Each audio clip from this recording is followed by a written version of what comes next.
la fête de Rosh Hashanah avec la parashat Atem Nitzavim. Et le Rahim HaKadosh, il ramène que cette paracha vient parce qu'en fait, il y a un point fondamental qui est important pour Yom Kippur, pour Rosh Hashanah.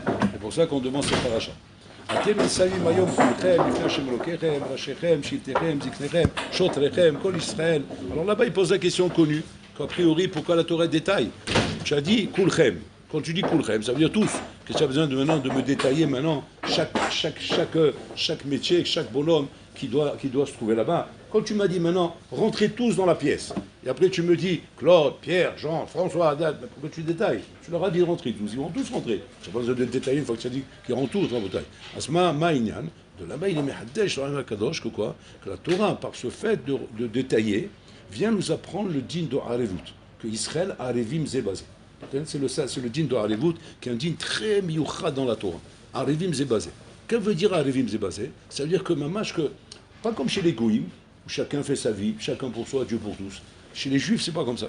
Chez les Juifs, si kaviachol, moi, je peux aider un ami à ne pas faire une avera, et je l'aide pas, automatiquement, je suis associé avec lui dans l'avera.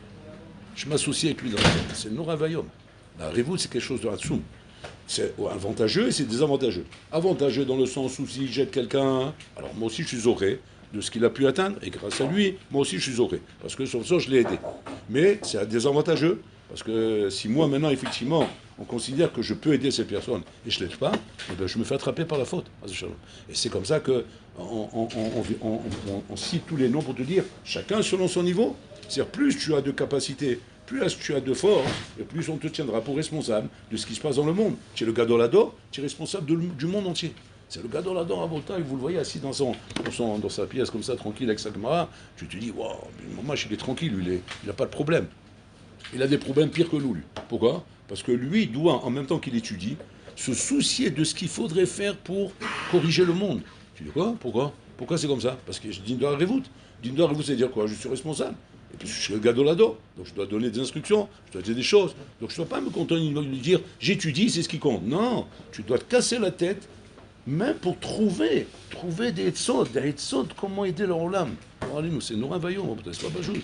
Quand il a interpellé Noir, il a interpellé Sadikim, parce qu'il considère que quoi? Je ne t'ai pas donné des corolles pour rien, je ne t'ai pas donné des forces pour rien. Si je te donne des forces, parce que je compte sur toi. Et je compte sur toi d'être un bon entraîneur, un bon manager, quelqu'un qui va savoir encourager les autres.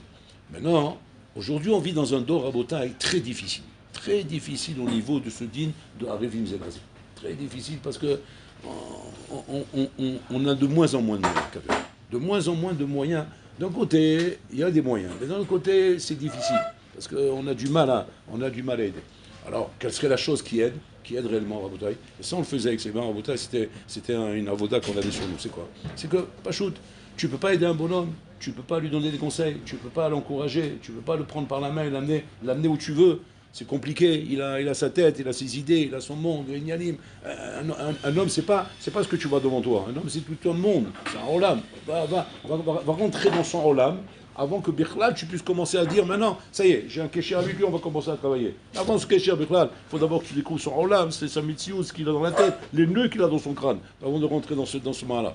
Alors là-bas, il ramène le Pachat d'Israël, Israël Kotner, il ramène le Pachat d'Israël, qu'il y a une chose fondamentale, qui est censé normalement, te donner d'un côté, la tranquillité de dire, on ne peut pas me reprocher d'avoir rien fait. J'ai fait ce qu'il fallait faire. C'est quoi, par exemple? Il dit, Palel à l'âme Israël. Il Palel à la Chaver Shelcha. Tu sais qu'un bonhomme, il a un problème quelconque. Et tu ne sais pas comment l'aider. Tu dis, Palel à l'âme. Et ce que le Pachat d'Israël, il écrit là-bas dans un de ses mahamars là-bas, où il dit que malgré qu'à un moment donné, tu pourras trouver des bonnes raisons. Pourquoi tu n'as pas pu t'occuper de Pierre, de Paul et de Jacques, et que tu avais des bonnes raisons. Mais il y aura quand même un cheshbon qu'on va te demander, lama lo itpalalta bishvilo. Pourquoi tu n'as pas prié pour lui? Lama lo itpalalta. Et moi je me rappelle comme ça qu'avec les bons, on avait ce ignana comme ça, d'avoir chacun des schémas comme ça, d'ignanim, de gens qu'on voyait qui avaient des difficultés ou quoi. On priait pour eux, on priait pour eux pour qu'ils soient. Donc un des devoirs essentiels, Rabotaï, c'est que le Rav y prie pour ses talmidim. Donc ça, on s'efforce de le faire. On prie chacun pour tous les talmidim, et ça va, c'est notre devoir, Rabotaï, de prier pour les talmidim, même si par exemple tu les aides un peu à droite à gauche, mais tu n'es pas disponible à 100%. Mais là, qu'est-ce qu'il faut faire? Il faut faire des tfilot, l'itpalel alem. Donc c'est-à-dire qu'il y a un devoir de prière, de prier chacun pour l'autre. À cause de cette harivut que nous avons, nous sommes liés l'un avec l'autre. Ça, c'est la notion de harivut. Très bien. Maintenant, cette harivut, elle est par rapport à quoi? Elle est par rapport à ce qu'Hachem il attend de nous. Qu'est-ce qu'Hachem il attend de nous? Hachem il attend de nous, on va dire ça bekitsu rabotai, shenarzor b'tshuva, qu'on fasse tshuva, qu'on vienne vers lui. Shenarzor elav rabotai. C'est ça le ikar de l'attente qu'il a à Kadosh Baruch Hu. Hachem, normalement, on doit envoyer le Mashiach. Pour envoyer le Mashiach, Hachem, c'est marqué dans les Sfarim Akdoshim qu'il attend une chose, il attend la tshuva. Hachem, il attend la tshuva. Cette chez-là, elle a été posée au Admour de Satmer. Que les Chaora, c'est le chat qui se mord la queue. C'est-à-dire que donc, tu dis que pour que le Mashiach il vienne, il faut qu'on fasse tshuva. Et tant que le Mashiach ne vienne pas, hein, on s'éloigne de la tshuva. Il y a des gens qui viennent, mais il y a des gens qui sortent aussi. Donc on n'est pas avantagé par la longueur de la galoute. Au contraire, on est désavantagé par la longueur de la galoute. La galoute ne nous arrange pas, elle nous dérange. Et dans le côté, tu me dis, non, il faut qu'il y ait la tshuva. Sur ça, il y a une grande mahloket. Mahloket, mazet tshuva. Mazet tshuva, la mahloket entre, comment dire, le Rama et le Rashash et Rav Israël Misalinter. Le Rama, il ramène comme ça. C'est Halacha be'alachot Rosh Hashanah. Que les Ashkenazim commencent les slichot la semaine où va tomber Rosh Hashanah. Là, ils commencent les slichot des Ashkenazim. Ils ne commencent pas comme nous depuis Rosh Chodesh Elul.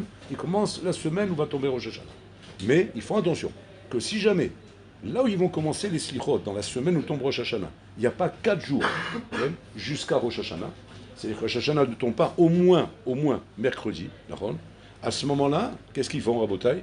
À ce moment-là, ils commencent les sikhot la semaine d'avant. La semaine d'avant, parce qu'il n'y a pas 4 jours. Si jamais, effectivement, il y a 4 jours, comme cette année, par exemple, ça tombe Shabbat, alors ils vont commencer depuis le début de la semaine, parce qu'ils savent qu'il y a 4 jours. C'est quoi ce cheshbon de 4 jours? Ils ramènent le Rama là-bas, parce que dans les textes, dans Parashat Minchas, où là-bas on ramène tous les parachutes concernant les korbanot qu'on devait amener pour les fêtes, etc. Concernant Rosh Hashanah, le Lachon est choné du Lachon concernant les fêtes. C'est pas la même version. Là-bas, la Torah ne parle pas de la même manière. Dans tous les fêtes, la Torah a dit là-bas, Vikraftem, Korban Ola, Vikraftem, Korban Shlamim, Vikraftem, Vikraftem. C'est le Lachon qu'on a pour là-bas. C'est quoi? Vous sacrifierez, vous amènerez un Korban. Il a fait mort. Par contre, pour Rosh Hashanah, c'est marqué autrement. Pour Rosh Hashanah, c'est marqué Va'asitem Ola. Va'asitem Ola. De là, les Mfashim, ils expliquent quoi? Que la Torah exige que toi, tu sois une Ola. Va'asitem Ola. Le Korban sert à m'approcher d'Hachem, comme on me le dit, Vikraftem, je m'approche. Mais on ne te demande pas à toi de te sacrifier. Par contre, à Rosh Hashanah, on te demande de te sacrifier. Et quel sacrifice? On l'a, pas shlamim. On l'a, c'est-à-dire kulo l'Hachem. Complètement brûlé pour Hachem. Réduit ensemble, il n'y a plus rien qui reste.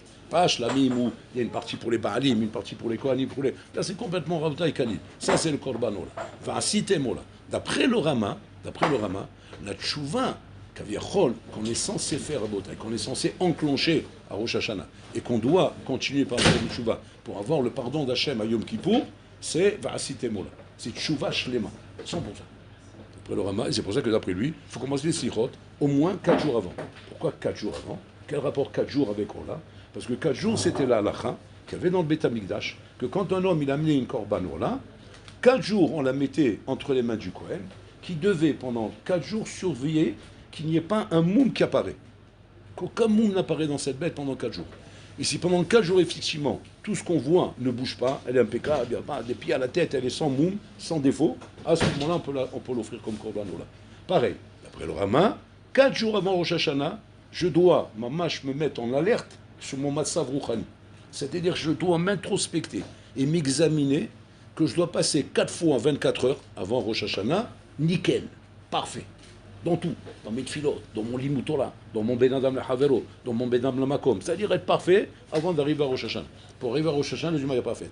Tu n'étais pas parfait avant, tu seras peut-être pas parfait après, mais là, il n'y a pas. Tu dois être, comment dire, cher Oucham, comment Hachem va te voir le jour de Rosh Hashanah, il faut que tu puisses venir devant le roi, proclamer vive le roi, Melech HaKadosh, uniquement si toi-même tu es raoul de ça. Être raoul de ça, c'est un korban orla, c'est le korban orla parfait qui arrive devant Hachem. Ça, c'est le Rambam.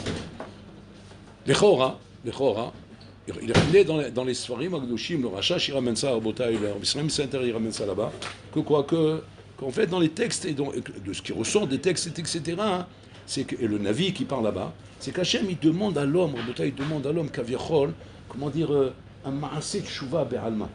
C'est-à-dire, fais un acte de tchouva, fais un effort, fais quelque chose. C'est-à-dire, pas du tout la notion de korban, là, avec une perfection comme ça de 4 jours. Non, fais quelque chose, prends quelque chose sur toi. Tikar mashou ala smira. Et donc, avec ça, Rabbi Israël Sainter, il ramène que quoi? Que c'est ça qu'on demande à Rosh Hashanah. La kachal mashou ala smo, mais c'est où? Nigmar asipour. Le chaoran stira rabotay. Quoi, c'est une marloquette, Rabbi Chol? Non. El marloquette. Zé vezé divrei Elokim chayim. Ils se rejoignent en vérité. Comment ils se rejoignent, Rabotai? Ils se rejoignent qu'en vérité, on demande évidemment que ce soit comme un korban ola. Comme un korban ola, bemachéou. C'est-à-dire que tu prends une nikuda, en toi, qui va être cette nikuda sur laquelle tu vas faire tchouva.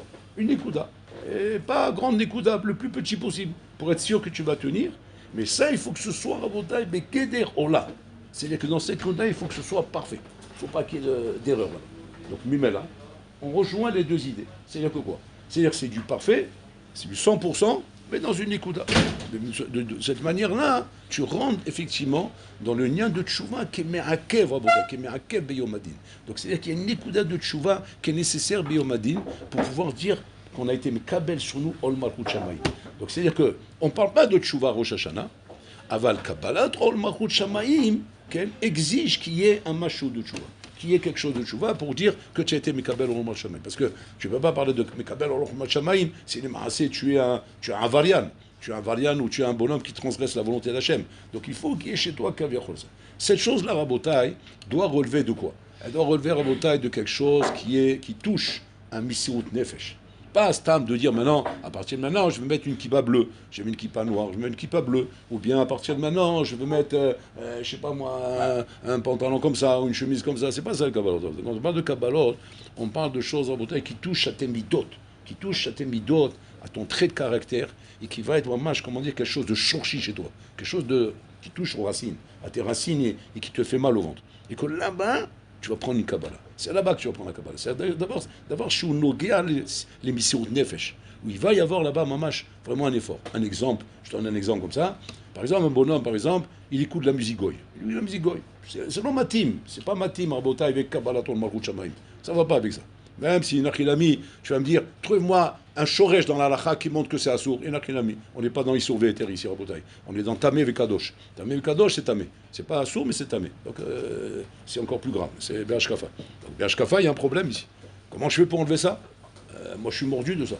Bon, il va te dire, moi, je ne peux pas écouter de la musique juive. C'est pas de la musique, mais je sais pas ce que c'est. Il pousse des cris là-bas. Moi, je veux de la vraie musique. La vraie musique, c'est les goyim. Bim. Depuis que le Beth Michel était détruit, ils ont tout volé. Ils ont volé même la musique. Par la sorte que la musique, elle est chez eux. Alors, c'est ce que j'aime écouter. Alors, tu vas faire tchouva là-dessus. Normalement, d'après le Rama, qu'est-ce quoi tchouva? C'est fini. Tu dois raser tout ça. Korban Ola, Nigmar Asipour. Maintenant, on a expliqué que non, on n'est pas obligé de faire comme ça. Il faut que tu fasses une petite Kabbalah. Petite Kabbalah, c'est quoi? C'est de dire comme ça. Et Nachinami. Un jour dans la semaine, j'écoute pas de la musique. Un jour dans la semaine, ça va être Shabbat de la musique goy. Kabel Shabbat, zéro. En musique à cause. Et ça, en Bretagne, c'est Kacham, Bekol Davar Bedavar, que tu peux prendre sur toi une Kabbalah dans un domaine qui est à ta portée, à ton niveau. Et cette Kabbalah te permet d'avancer. Très bien. Tout ça, c'est quoi? C'est l'enjeu, Rabotai, d'arriver à ce qu'on a expliqué hier. D'arriver à cette Malchut Shamayim où je dois, mamash, être Eved Hashem, être son serviteur. Et son serviteur, c'est comme Adam Arishon a été prévu d'être au moment de la création. Et Hashem recrée le monde et veut voir devant lui un bonhomme qui est prêt, Mekabel sur le Malchut Shamayim. Et sur le Malchut Shamayim, c'est ce qui est nécessaire. Alors, d'après ça, on va comprendre ce qui est marqué dans l'Isparim Akedoshim. Le Rambam, il pose la question. Il demande, Lamanit nous, Yeme Mashiach. Pourquoi Hashem a donné les jours du Mashiach? Les jours de Mashiach, Rabotai, il dit le Rambam, Sarakol, c'est Arbaim Shana. C'est 40 ans, les jours du Mashiach. Pas plus que ça. 40 ans du jour où il va venir, jusqu'au moment où ce talir va s'arrêter. Qu'est-ce qui va se passer à la fin de ce talir? Ayom Mishpat Agadol. Le grand Mishpat, où Bolan va décider quels sont ceux qui vont rester et quels sont ceux qui vont disparaître. Okay? Ça, c'est le malach là-bas. Je ne rentre pas dans les détails, c'est un malach un peu compliqué. On va juste prendre le point qui m'intéresse. 40 ans de vie dans ce monde, où le monde continue à fonctionner normalement. Il y aura des avions, il y aura des autobus, il y aura le train, il y aura les téléphones, il y aura tout normalement. Rien qu'il y aura un truc qui aura plus égoi, c'est les Sarara. L'Israël ne sera plus là. C'est quoi la différence? La différence, c'est la Hatsuma. C'est que maintenant, comme le Israël ne sera plus là, Pitom, je vais aimer étudier la Torah, je vais aimer prier, je vais aimer faire toutes les mitzvot, je vais courir derrière les mitzvot. Ça va être pour moi un bonheur. du bonheur d'étudier la Torah, du bonheur de vivre avec Hachem, sans avoir aucune tentation. Impressionnant. Impressionnant d'imaginer qu'on va vivre dans un monde comme ça. Un monde impressionnant où les goïms seront garde à vous devant les juifs, tellement qu'ils comprendront que c'est le peuple élu. Chose qu'aujourd'hui ils refusent d'accepter, parce que c'est cause de la galoute. Mais là-bas, ça sera clair. Et donc, tout amènera Rabotai à encourager Am Israël, après que Am Israël sera reconnu dans le monde, à quoi faire? À étudier la Torah. Le monde entier, les goïms, ils disent, on vous fait tout ce que vous voulez. Il vous faut de l'argent, il vous faut des rues, tout ce que vous voulez, avec étudier la Torah. Maintenant, la Sheila, elle est comme ça. La Sheila, elle est, à quoi servent ces 40 ans? Pourquoi il y a ces 40 ans-là? Ok, amène directement au Yom HaMishpat HaGadol, qui est la finalité de ce monde où Boulon n'a pas décidé qui reste pas. Mazé, c'est 40 ans. Il dit, le Rambam là-bas, Kol Zeh Kedei Lezakot et Am Israël le Chaya Olam Haba. Alors là, c'est Pele Plaim, Rabotai, ce qu'il dit le Rambam, parce que le Chora, c'est contraire à tout ce qui est marqué dans les Gemaot. Là-bas, c'est marqué clairement que quoi? Shehem Yamim She'en Ba'em Chafetz. Les jours de Mashiach s'appellent Yamim She'en Ba'em Chafetz. Des jours qui ne sont pas désirés. Pourquoi? Parce qu'il n'y a plus de srar en neige. C'est fini, il n'y a plus de srar là-bas. C'est-à-dire que là-bas, tu étudies le chasse, même tu l'étudies 1000 fois, et tu n'auras pas de problème, tu étudies 1000 fois. Pourquoi? Parce que tu auras un réchec de titan. Il n'y aura rien qui t'arrêtera. Tu vas être aussi acharné, à Mavdil, sur le chasse qu'aujourd'hui c'est acharné sur une bande dessinée ou sur un film ou sur des bêtises. Si c'est pas plus que ça, tu seras acharné. Mais déjà, ça vous donne une idée à peu près des capacités que vous pouvez avoir. Il y a des bonhommes qui peuvent s'asseoir à Botaï 15 heures d'affilée sur un Game Boy. C'est vrai, ça existe. J'invente pas, C'est des choses que malheureusement je connais. 15 heures d'affilée sur un Game Boy. Là-bas, quand ma chérie viendra, je serai 15 heures d'affilée sur une barre. Sans problème. Et tu descends des dapim. Comme une fois, j'avais vu Rav Urbar, Rav Shmuel Zalman Urbar. Je me rappelle, il était dans les Hatouna. Et donc il devait être Mekadesh. C'est lui qui devait faire les Kiddushim. Bon. Alors, moi, je me suis mis... C'est vrai, jamais je l'apprends, je vais apprendre. Alors, je vais espionner. Je vais espionner pour apprendre. Bon, c'est Mitakev. Je ne sais pas pourquoi. Mitakev. Qui on attend? Malraf. On attend le grand-père, on attend la Hol. Bon, c'est des trucs de famille, ça. Bon, lui, celui qui a connu Rav Shlomo Zalman, vous ne l'avez pas connu, vous êtes trop jeune. C'était Mamash, Adam, Mamash, mais noir, mais comme on ne peut pas imaginer. Et gens très noirs, très... sympa, gentil, tu vois. Maman, autant il était benton, Gadol adore, mais très noir. C'est pas de problème, j'ai été gêné, Michilak Vodra, on est... Pas de problème, j'attends. Donc il est parti dans un coin, discrètement. Je le suis, vous voulez. Ouais, il a sorti comme ça, une petite macérette comme ça, une macérette de poche, et il s'est mis à étudier comme ça, sa macérette de poche. Ouais. Et je voyais comme ça, ça durait, l'attente elle a duré, sans exagérer, 26 minutes. 26 minutes. En 26 minutes, il a terminé un pérec.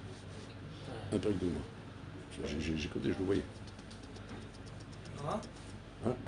Mara Rachitosot. Bon, c'est des choses qu'il a fait, il connaît, il est dedans, donc il répète, il est Gorès Be'avana, ou Mevin Takol, ça, ce que vous raconte là, quand ma chère il viendra, ça sera comme ça. On sera là-bas, on sera des tueurs à gages de la Torah, on sera à la croc de la Torah, ça sera Kaviachol, comme tu connais, comme une fois un juif, il est venu chez Stapler, et alors ils l'ont emmené, bon, il est un peu de loin le pauvre, ils l'ont emmené chez Stapler. Alors le Stapler, il a dit, pourquoi t'as donné une tête? Comme ça il dit. Alors, bon, il n'a pas compris, parce qu'il avait un accent très comme ça, très ashkénaze. Alors celui qui est avec lui, il a dit, il te demande pourquoi on t'a donné une tête. Comme ça, il te demande le Stapler. Il fait attention à ce que tu lui réponds, parce qu'il est un peu nerveux. Alors il dit, ah ben, je sais pourquoi on m'a donné une tête. Regarde Mahboul, ce qu'il a répondu. Il dit, parce qu'avec ma tête, j'ai appris tout le bottin téléphonique par cœur. Ce bonhomme, il connaissait tous les numéros de téléphone par cœur. Il prend le téléphone, le bottin téléphonique, oui, incroyable mais vrai, c'est un record mondial. C'est-à-dire, tu prends le numéro, tu dis, tel numéro, c'est un tel, un numéro. Il donne le bonhomme le numéro, bien le numéro d'un tel. Ouais, à l'endroit et à l'envers. C'est la belle, quoi, un phénomène de guerre mondiale. Le Stapler, il allait le tuer. Il dit, quoi? Ta tête? Tu as mis dans ta tête les numéros de téléphone? Il dit, moi, je ne connais pas ton téléphone. Bon, il n'y a pas de téléphone, lui. Il dit, Rav Yashiv ne connaissait pas son numéro de téléphone. Celui qui voulait me marier Yashiv, mis par téléphone, je ne connais pas. Rav Yashiv, c'était à Doua, en bouteille. C'était C'était un moire d'éléphant. C'est-à-dire, il avait un zikaron, mais incroyable. C'est comme un souk, il absorbe, ça ne sort plus. C'est scellé à l'intérieur, comme tu coules du béton. Ça ne bouge pas. Téléphone, tu as beau le dire son numéro, tu ne retiens pas. Pourquoi Rabotaï? Parce que sa tête elle est occupée dans la Torah, ou Koloba Torah, il a dit, j'ai mis ta tête dans les téléphones, maintenant tu n'as plus de tête pour la Torah maintenant. Qu'est-ce que tu as fait avec ta tête, Bichla? Oh, il a incendié là-bas. C'est pour dire Rabotaï, ça c'est Orlamazé. À cause de la galoute, on a des gens aujourd'hui, leur allé nous Rabotaï, qui auraient pu être des futurs Gdoladons Rabotaï, mais qu'aujourd'hui ils sont où Rabotaï? Ils sont en train de vendre des clous et des tournevis, ou bien des écrous, ou bien des trucs là-bas. Ils créent des projets, des inanimes, pour essayer de gagner de l'argent. Demain, quand Mashiach viendra, hein, ils jouent et ils médou. Bien fait. Chalou est Admon Mesatmer. On a posé la question à Admon de Satmer, qui était Rabotaï, Hassid Vetamit Racham, Yadoua. Yadoua que les Gdolim disent sur lui, Hassid Vetamit Racham. C'est un Hassid et Tamit Racham. C'est pas, des fois tu as Hassid, mais tu n'as pas Tamit Racham. Tu n'as pas Hassid. Mais lui, il avait les deux. Hassid, Tamit Racham. Chalou Oto, ils lui ont demandé, Vodarav, Aré, Aester Panim Sheshlanu Ayom, avant que le Mashiach y vienne, Ma Tov Shebadavar. Quel est le bien qu'elle a dedans? Yester Panim. C'est-à-dire qu'aujourd'hui, beaucoup de gens, nous, ils ont du mal de faire Avodat Hashem. Pourquoi? Parce que Hashem, il est voilé. On ne voit pas Hashem. Les gens, ils voient qu'ils font des Averot. Il ne se passe rien. Il ne se passe rien. Comme s'ils demandent le Ramban. Bon, il prend une cigarette, il la fume Shabbat. Il ne s'est rien passé. Donc qu'est-ce qu'il se dit? Il n'y a rien. Pourquoi j'aurais peur de le faire? Pourquoi j'aurais peur de faire quelque chose que je ne vois pas quand je le fais? Qu'est-ce qui m'arrive? Pourquoi tu as peur de mettre les doigts dans la prise? Ben, mets-les, tu vas voir. Et tu vas comprendre pourquoi il faut avoir peur. Et tu ne vas pas recommencer une deuxième fois, je te promets. Même avec tout le courage que tu peux avoir, ouais, tu ne vas pas recommencer une deuxième fois. Parce que je vois ce que ça fait. Mais là-bas, tu ne vois pas ce que ça fait. Alors comme tu ne vois pas ce que ça fait, il faut que je vive à Botaï avec une crainte virtuelle, utopique, inventée, pour m'interdire de faire des choses que je ne vois même pas ce que ça fait, alors que j'ai envie de les faire, ces choses-là. Bon, c'est un tsoum, ça. Il demande au Admon de Satmer, Lama Hashem Oseze, écoutez la réponse qu'il donne en Botaï. Ça fait peur. Il dit, Kolze Kedelezakot et Am Israël. Comme ça, il dit. Kedelezakot Am Israël. Que quoi? Que tu fais les mitzvot, et Nachinami, sans rien voir. Uniquement, pourquoi? Parce que tu as Emouna. Emouna, que je vous il a ordonné, et ce qu'Hachem ordonne, je fais. De quoi tu as peur? D'Hachem. Mais il va te faire quelque chose? Moi, je suis mamie que oui. Mais tu vois bien qu'il n'y a rien. Bechol je suis mamie. Et je continue à faire. C'est Hatsoum, ma bouteille. Un bonhomme, il n'y a rien qui se passe, il continue, il respecte. Mais pourquoi ça? Parce qu'il a Imouna Kadosh Baruch Hu, ma bouteille. C'est srout à dire. Il dit ça, c'est le srout qu'Hachem nous donne, Bigva des Meshira. De pouvoir continuer à faire le toit. Parce qu'à l'époque, Rabotai, à l'époque, on voyait la Shrina, on voyait des Nyanim, Rabotai. L'homme, il voyait des choses qui se passaient. Il y avait le Navi. Le Navi, il croisait dans la rue. Il t'appelle de loin, il dit, viens, bébé, ici. Qu'est-ce que tu as fait hier soir? Il dit, rien. Comment rien? Il regarde la tête, il voit tout. C'est marqué, il peut te donner les détails, les heures, les secondes, à quel moment tu as fait ça et ça et ça. Donc on savait. Le Navi, on ne se dispute pas avec lui. Quand il nous appelle, on baisse la tête, on fait tout de suite, ratati aviti, voilà, on recommence plus. Il dit, bon, on recommence plus, demain, je te vois. Hein. Bon, on savait, il voit demain, bon, c'est tombé, c'est même pas la peine, il voit trop clair. Donc on faisait tchouva la makom. En Yehudi b'Yerushalayim, shaya olech lishon bli tchouva. Un bonhomme, c'était Edouard Yerushalayim. Le bonhomme, il fait tchouva la makom. Il n'y a pas de photo à Botaï. Mais pourquoi tout ça? Parce qu'il y avait Gilou, il y avait la Shrina, il y avait tout. Aujourd'hui, il n'y a plus rien. Il n'y a plus rien à Botaï. On est dans le rocher d'amour. Pourquoi Hachem fait ça? Quel intérêt il y a là-dedans? Quel est les accords à Israël? Pour nous donner un son à te dire. Mais tu dis, alors là maintenant, écoutez bien la question qu'il lui demande. Quel est l'intérêt de donner un scout comme ça s'il y a plus de dégâts que d'avantages? Parce que ce Esther fait plus de dégâts que d'avantages. Alors que tu vas être Mezakot, c'est comme ce que maintenant tu dis comme ça. Regarde, pour être Mezakot, mon fils, que tu fais Kivou d'Avahem, je vais te mettre des tartes du matin au soir. D'accord? Mais tu vas m'aimer, d'accord? Et quand tu vas m'aimer, quel scout tu vas au Bachamay. Tu es prêt, mon fils, ou pas? Bon, alors lui, il ne sait pas ce que ça veut dire. Il dit oui, je suis prêt, papa. Et là, ça commence. À peine il le voit, il lui jette la chaussure sur la tête. Il en sent le bonhomme. Il dit, tiens, papa ou pas? Alors il dit, oui. Au bout d'un moment, Habib, il va l'égorger. Ou bien il va se sauver. Mais il ne va pas tenir longtemps comme ça. Ma sroute, quel sroute tu crois que tu es en train de lui donner quand tu es en train de prendre un bonhomme? Ma chicoule ici. Écoutez bien ce qu'il répond. Une réponse, mais effrayante. Il dit comme ça. Étant donné que Hachem, Barar, il va amener le Mashiach, et que le Mashiach, il va venir, et qu'après que le Mashiach va venir, il y aura 40 ans. Et ces 40 ans sont là, que des Zakot, et Israël, et Chaya Olam Haba. Alors là, tout le monde pose la question, il demande, Ech les Zakot, Israël, et Chaya Olam Haba. Alors il n'y a plus de Srar là-bas. Là-bas, c'est les Serara. Le Serara, il n'est plus là. Tout le Srar qu'on a, c'est pas pour ça. Il n'y a plus de Serara, il n'y a plus de Srar. Quel Srar j'ai d'étudier l'Agma? Quel Srar j'ai de faire les Mizot? Quel Srar j'ai de rester le Shabbat? Il n'y a plus de Serara. Badak, je le fais. Asma, ma Srar. Qu'est-ce qu'il dit là-bas? Il dit comme ça. Kol Adam. Écoutez bien, hein. C'est comme ça qu'il explique le Rambam. Kol Adam, shechazar betchouva lifne biat Mashiach. Al eze davar. Il a fait tchouva sur une chose avant la venue de Mashiach à Botaï. Sur une chose. Dans un massav de Esther, où la chose est hyper compliquée à Botaï. Quand il va être Mikayem, cette chose-là, après la venue du Mashiach à Botaï, où Yamshir les kabel schar alze. Où il kabel schar alze à Botaï. C'est-à-dire comme ça. Toi, maintenant, tu étudies la Torah d'Esther. Le Mashiach va venir, c'est comme si que maintenant on va te mettre 2 turbines dans le dos. Tu as compris? C'est que maintenant tu avançais comme un train à vapeur. Ouais, mais c'est normal. J'étais dans l'Esther, Habibi. Donc pas que j'avance comme un train à vapeur. On ne peut pas me reprocher ça. On va être Amal. Quand le Mashiach va venir, il n'y a plus de Amal. J'aurai des turbines dans le dos, je serai Superman. Je vais courir, mais à devenir fou. Fou. Comme c'est marqué là-bas, comme les sadikim, quand ils sont devenus fous avec la Torah, mais ça, on le verra à l'avenue de Mashiach à Botaï. Maintenant, tu vas me dire, quoi, qu'est-ce que j'ai gagné s'il n'y a pas de mérite? Ouais, tu auras du mérite. Pourquoi? Parce que tu l'as fait avant. Avaladam shelo chazar betchouva davar mesuyam. Un homme qui n'a pas fait tchouva sur une chose, Rabotai, que ce soit l'imut Torah, que ce soit Avodat Hashem, dans n'importe quel misvah, Rabotai, qui n'a pas fait tchouva sur ça, et qu'après que le Mashiach il va venir, Rabotai, il va le faire bekale kalout, parce qu'il n'y aura plus de Zahar, Rabotai. Il ne va pas recevoir aucun srar sur ça. Lo ikabel shum srar. Nora vayom, Rabotai, c'est Nora. Donc c'est-à-dire que, regardez combien ça nous montre, Rabotai, combien il faut qu'on soit éveillé, Rabotai, éveillé de la mitzvot de ce monde. Qu'est-ce que représente ce monde? Quel avoda? Da lifnei miata omel. Da lifnei miata oved. Shu ne'eman leshalem lechascha. Bon, alors là, il est ne'eman de nous donner un salaire, de nous donner, Rabotai, des srouyot. Et pour ça, il faut être ma'amin bemouna shlema, et ne pas se laisser embrouiller par le Yetzara, Rabotai. Le Yetzara, il veut ta peau, il veut te tuer, il veut que tu meurs, il veut t'éclater, il veut te sortir du rail, il veut te faire dérailler, Habibi, et te faire tout perdre à la fin, après 120 ans. Et toute la avoda, elle est là, Rabotai. Donc on commence déjà par une avoda avant Rosh Hashanah, Rabotai. Au Rosh Hashanah, déjà, on reprend conscience de la Malchut d'Hachem. Quand on reprend conscience de cette Malchut d'Hachem, c'est qu'on a compris, Rabotai, chez Lolarek Anachnum Amelim.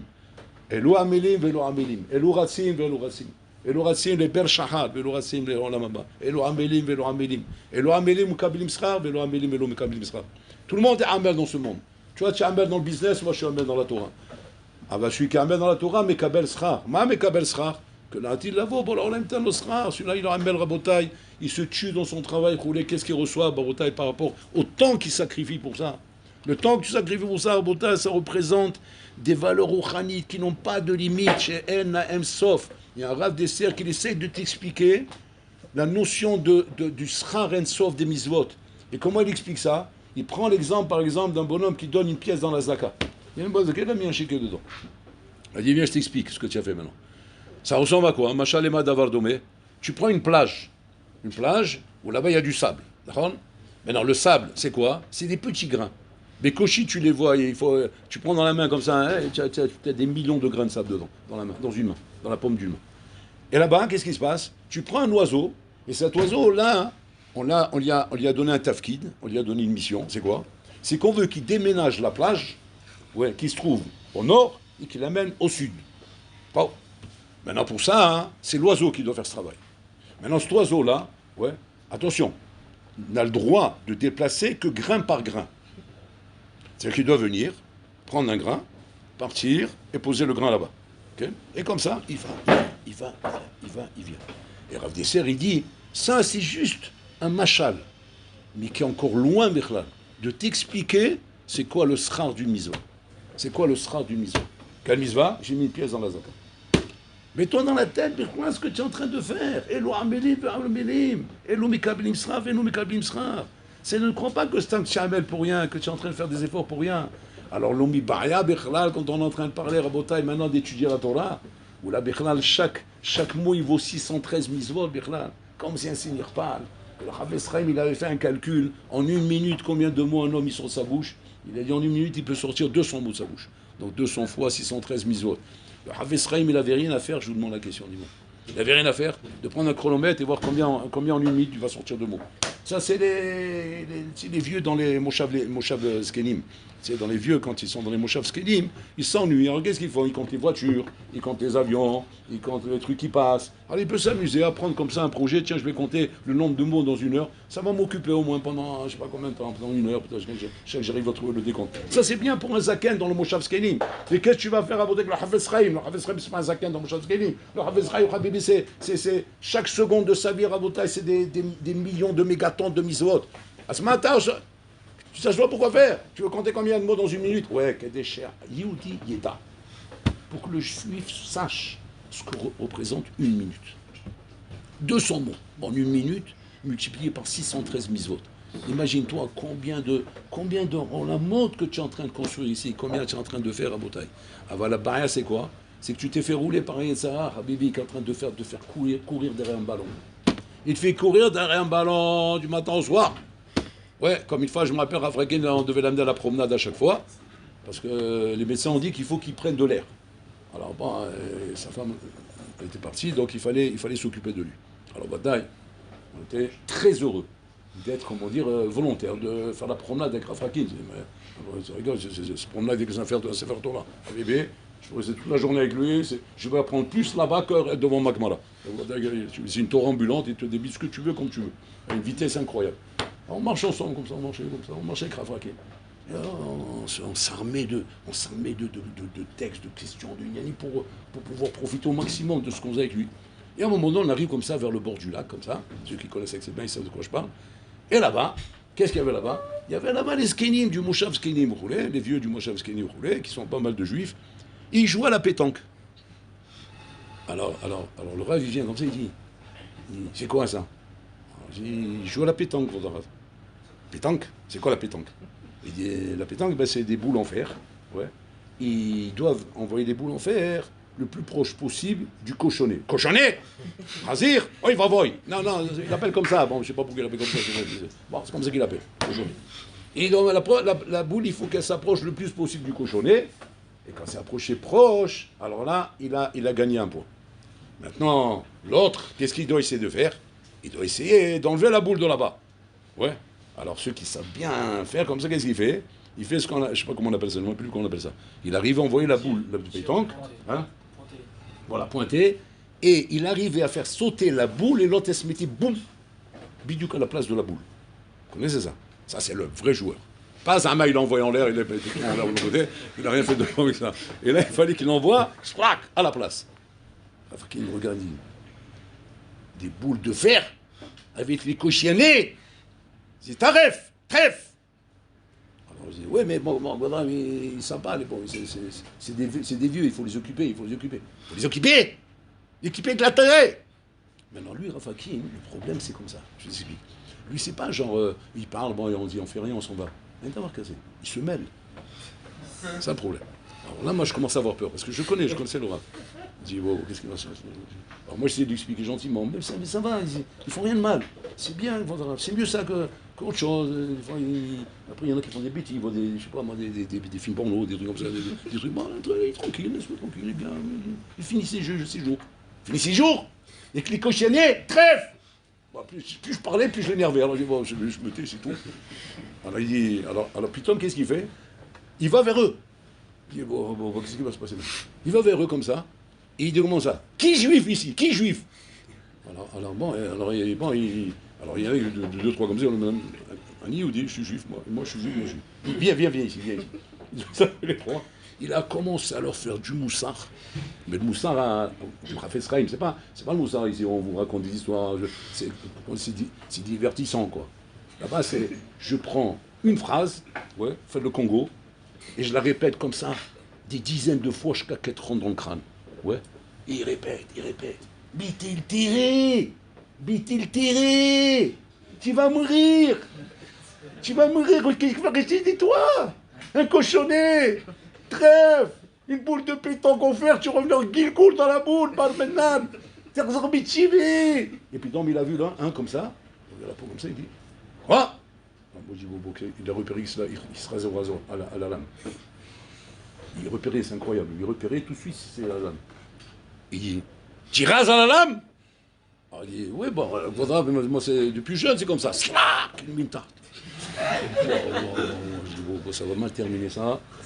Bon, maintenant, je peux pas le laisser, je peux pas me sauver, moi, un truc comme ça, maintenant, je me sauve. Parce que ça, je sais comment ça finit. Il va appeler la police, elle arrive, ça y est.